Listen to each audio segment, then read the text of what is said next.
Comme moi, vous avez peut-être été déjà marqué par ce type de paysage. Des portions entières de forêt qui semblent complètement mortes.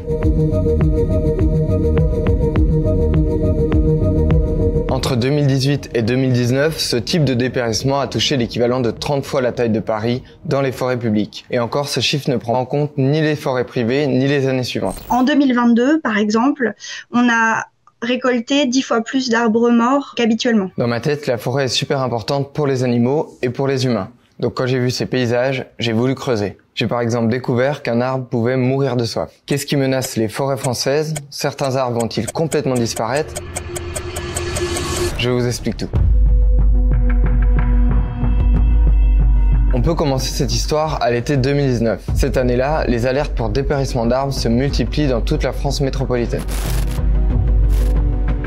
Les régions Grand Est et Bourgogne-Franche-Comté sont les plus touchées. Mais des dépérissements frappent aussi localement l'Ain, la Picardie, l'Auvergne ou encore le Nord. Des phénomènes similaires se produisent les années suivantes.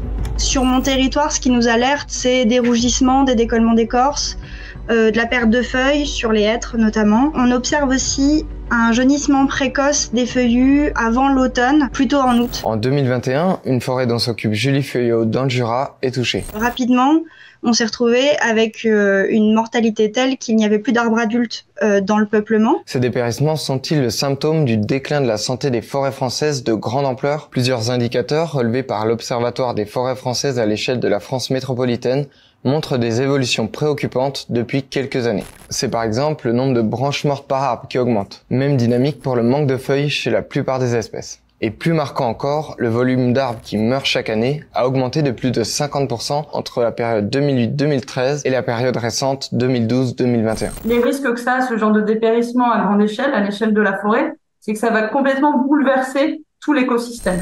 On rembobine. La forêt en France métropolitaine, elle a été largement défrichée au Moyen-Âge et surexploitée pendant l'ère industrielle.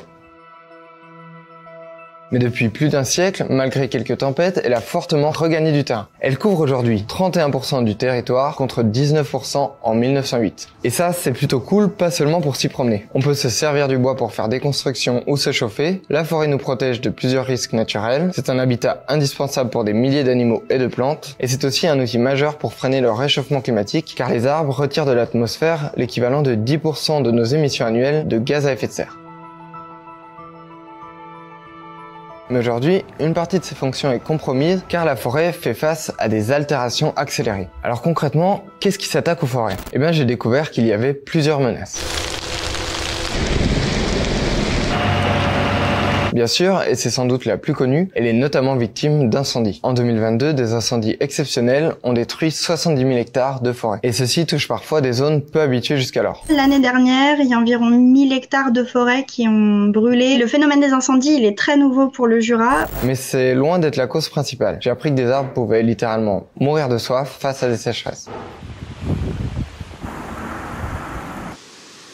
Normalement, quand un arbre fait face à un stress hydrique, c'est-à-dire qu'il manque d'eau, il adopte des mécanismes de défense. La circulation de l'eau à travers l'arbre, elle se fait depuis les racines, où l'eau est prélevée donc dans le sol, et elle traverse l'arbre en hauteur, elle est évacuée ensuite l'eau au niveau des feuilles par des petits pores appelés les stomates. Donc la première réaction de l'arbre lorsqu'on a un déficit en eau, ça va être de fermer ces pores, comme ça l'arbre perd moins d'eau, les arbres gardent de l'eau au niveau de leur tronc, au niveau de leurs branches, donc leur première réaction, ça va être d'utiliser cette eau. Mais arrivé à un certain point, il déclenche ce qu'on appelle une embolie et ça peut lui être fatal. Quand on a un déficit en eau qui perdure, là, on risque d'atteindre un seuil dans la plante quand on a des bulles d'air. Alors, ça va être des micro-bulles qui vont apparaître et qui vont se propager dans le système vasculaire. Et la partie du système vasculaire qui est remplie d'air, qui est dite embolisée, elle reste impropre à conduire l'eau. Il est même possible qu'il ait des branches qui dépérissent et qui meurent dans les semaines ou dans les mois qui suivent la sécheresse.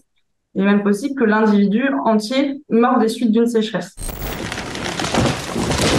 Ces arbres-là ont été touchés par une troisième menace. Ils ont été envahis par cet insecte, les scolites.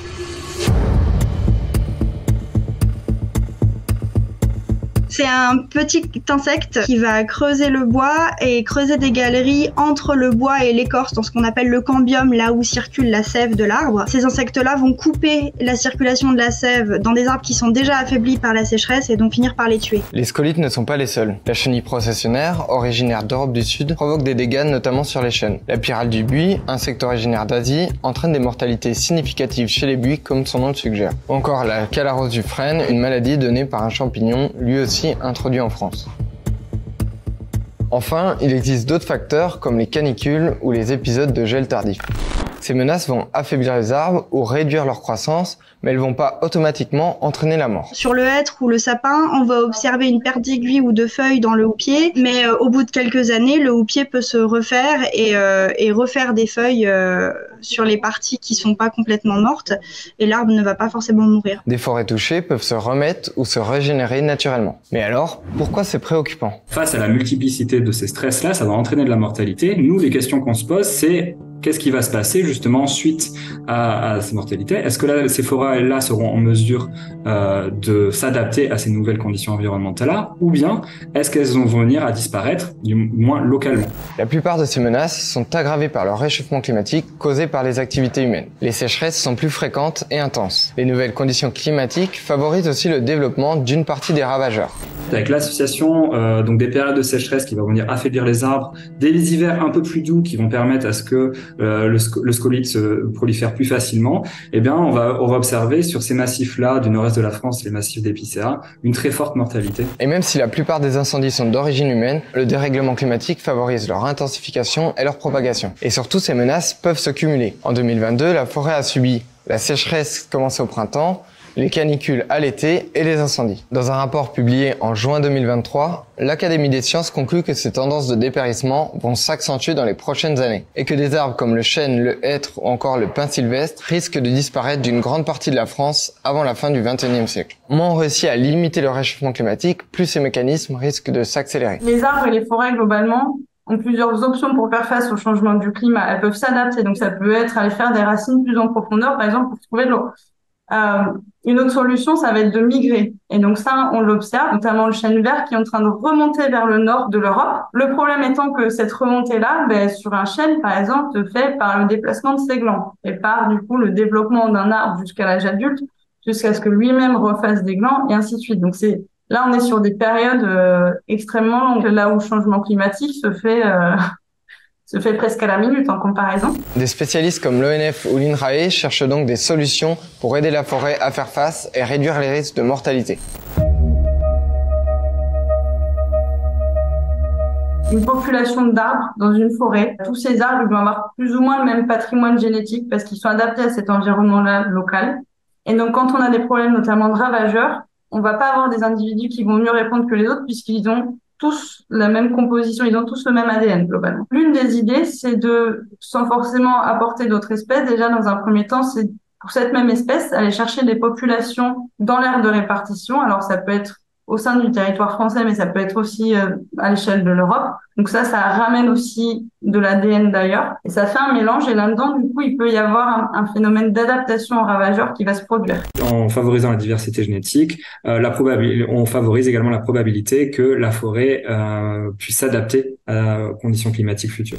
Le problème, c'est que les essences qui sont présentes actuellement ne seront pas forcément adaptées aux conditions futures. Donc, on les conserve en comptant sur les capacités d'adaptation des arbres qui sont sur place. Et puis, l'idée, c'est de ne pas mettre tous ces œufs dans le même panier et de compléter les régénérations naturelles par des plantations, soit d'essences qu'on connaît déjà dans le milieu mais qui sont peu présentes sur la parcelle en question, soit d'essences qu'on connaît par exemple dans le sud de la France et qui sont très résistantes à la sécheresse. Nos connaissances actuelles nous permettent de les classer selon leur résistance au stress hydrique. Par exemple, on sait que le hêtre, le sapin et l'épicéa sont plutôt très sensibles à la sécheresse. Le chêne Cécile ou le tilleul sont un peu plus résistants et puis des essences qu'on trouve dans le sud de la France comme le cèdre de l'Atlas ou le chêne vert vont être beaucoup plus résistants. Par contre, de là à savoir si une essence va disparaître ou non, on est incapable de le prédire. Alors même que la demande en produits et énergie issus du bois est croissante, s'adapter passe aussi par la modification de la manière d'exploiter les forêts. L'ONF conclut même que d'ici 50 ans, la moitié des forêts françaises pourraient avoir changé de visage. Ça veut dire que des propriétaires qui avaient l'habitude d'avoir un revenu forestier avec des ventes de coupes de bois n'en ont plus ou beaucoup moins parce qu'on n'a plus de bois à vendre, parce qu'on va pas couper plus que ce qui est déjà mort dans la forêt. Ça veut dire, quand on se projette vers l'avenir, beaucoup plus de réflexion sur qu'est-ce qu'on fait, puisqu'on fait à chaque fois un diagnostic de la viabilité de la régénération naturelle. Donc oui, ça complexifie beaucoup le travail et ça amène une charge de travail supplémentaire, c'est certain. On va avoir des forêts qui vont être purement à but de loisir, des forêts qui vont être à but d'exploitation, donc à vocation économique. On a aussi des forêts qui vont être, elles, juste à but purement écologique, de préservation d'un milieu. Il ne faut pas chercher à avoir la solution pour demain, mais il y a les solutions. La difficulté qu'on a quand on étudie les arbres, c'est qu'on est vraiment sur un temps long. C'est-à-dire que l'espèce qui est semée, qui est plantée aujourd'hui, si on prend l'exemple d'un chêne, il peut grandir jusqu'à 200, 300 ans. Évidemment, ça demande de voir sur le très long terme. Et cette difficulté-là fait qu'on a beaucoup de questions, pas toujours des réponses.